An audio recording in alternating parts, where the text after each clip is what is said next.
କାହିଁ କେଉଁ କାଳରୁ ଏକ ପୋଖରୀରେ ପଡ଼ିଛି ଭୀମଙ୍କ ତୀର, ଯାହାକୁ ଦେଖିବା ପାଇଁ ଲାଗିଛି ଲୋକଙ୍କ ଗହଳି। ବାଲେଶ୍ୱର ଜିଲ୍ଲା ଖଇରା ବ୍ଲକ ଅନ୍ତରା ପଞ୍ଚାୟତ ଓସଙ୍ଗ ଗ୍ରାମରେ ନୃସିଂହଚରଣ ପୃଷ୍ଟିଙ୍କ ବାଡ଼ିରେ ଭୀମଙ୍କ ସର ପଡ଼ିଥିବା ଗ୍ରାମବାସୀମାନେ କହୁଛନ୍ତି। ଆଜକୁ ବହୁ ବର୍ଷ ତଳେ ଏହି ମୁଗୁନି ପଥରରେ ସରଟି ପଡ଼ିଥିବା ବେଳେ ଗ୍ରାମବାସୀମାନେ 30 ଫୁଟ ତଳକୁ ଖୋଳିବାକୁ ଚେଷ୍ଟା କରିଥିଲେ, କିନ୍ତୁ ଏକ ଗର୍ଜନ କରିଥିବା ବେଳେ ସ୍ଥାନୀୟ ବାସିନ୍ଦାମାନେ ଭୟଭୀତ ହୋଇ ଖୋଳିବା ବନ୍ଦ କରିଦେଇଥିଲେ। ସେବେଠାରୁ ସେମିତି ଭୀମଙ୍କ ସରଟି ପଡ଼ି ରହିଥିବା ଯୋଗୁଁ ସ୍ଥାନଟିକୁ କାଣ୍ଡବାହାଳି ନାମରେ ନାମିତ ହୋଇଛି। ଏହି ସର ପଡ଼ିଥିବା ସ୍ଥାନଟିକୁ ରାଜ୍ୟ ପ୍ରତ୍ନତାତ୍ତ୍ୱିକ ସର୍ବେକ୍ଷଣ ସଂସ୍ଥା ଦ୍ୱାରା ଅନୁସନ୍ଧାନ କରାଯାଇ ସତ୍ୟାସତ୍ୟ ପ୍ରକାଶ ପାଇଁ ଅଞ୍ଚଳବାସୀ ଦାବି କରିଛନ୍ତି।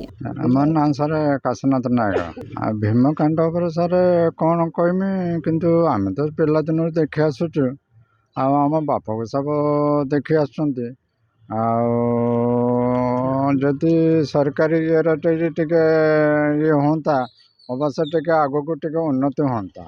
ଆଉ ସେ ବାବଦ ତ ଏପର୍ଯ୍ୟନ୍ତ କିଛି ହେଇନାହିଁ। ଆଉ ଆମେ ତ ଦେଖି ଆସୁଛୁ ଆମ ପିଲାଦିନରୁ, ତା ବାପ ସବୁ ମୂଳରୁ ଆମେ ଦେଖି ଆସୁଛୁ।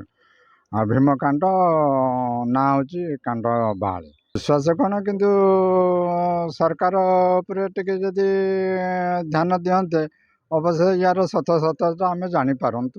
ଏ ହେଉଛି ଆମ ଉସଙ୍ଗ ଗ୍ରାମ, ଖଇରା ବ୍ଲକର ଅତରା ପଞ୍ଚାୟତର ଉସଙ୍ଗ ଗ୍ରାମ। ଏହା ଏକ ଐତିହାସିକ କଥା ବୋଲି ଆମେ ଭାବୁଛୁ, କାରଣ ଏଠି ଆମର ପୂର୍ବପୁରୁଷ ଅମଳରୁ ସବୁବେଳେ ଦେଖି ଆସୁଛୁ ଯେ କହୁଛନ୍ତି ଭୀମସର ପଡ଼ିଛି ବୋଲି। ଏଇ ଯେଉଁ ଭୀମସର ଏକୁ ମଧ୍ୟ ମଝିର ପ୍ରାୟ 200-300 ବର୍ଷ ତଳର ଲୋକମାନେ ଗୋଟେ ଭାବିଲେ ଏଠି ଖୋଳିଲା ପରେ କିଛି ଗୋଟେ ଗର୍ଜନ ତର୍ଜନ ହେଲା, ସେଇଠୁ ବନ୍ଦ କରିଦେଲେ।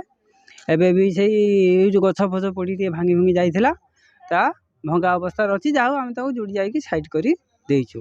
ତେଣୁ ଏଇଟା ଆମର ଗୋଟେ ଐତିହାସିକ ଏବଂ ପୁରାତନ କଥା। ତେଣୁ ସରକାରଙ୍କର ଯଦି କିଛି ଗୋଟେ ଦୃଷ୍ଟିଗୋଚର ହୁଅନ୍ତା, ଏଠି ଗୋଟେ ୟାର କିଛି ଗୋଟେ ଉନ୍ମୋଚନ କରି କିଛି ଗୋଟେ ମାନେ ପୁନରୁଦ୍ଧାର କଲେ ଏ ଗ୍ରାମବାସୀ ମାନେ ଖୁସି ହୁଅନ୍ତେ ଏବଂ ଆଖପାଖର ଲୋକ ଖୁସି ହୁଅନ୍ତେ। ଏଇଆ ହେଉଛି ୟାର ମାନେ ଇତିହାସ। ଭୀମକାଣ୍ଡ ମାନେ ଇଏ ତ ବାପକୁ ସବୁ ଅମଳରୁ ରହିଛି। ଆଉ ଆମର ଅଭିଜ୍ଞତା ବିଶେଷ କିଛି ନାହିଁ। ଆମେ ଦେଖୁଛୁ ଛୁଆଦିନରୁ, ସେଇଟା ଦେଖୁଛୁ ଯାହା।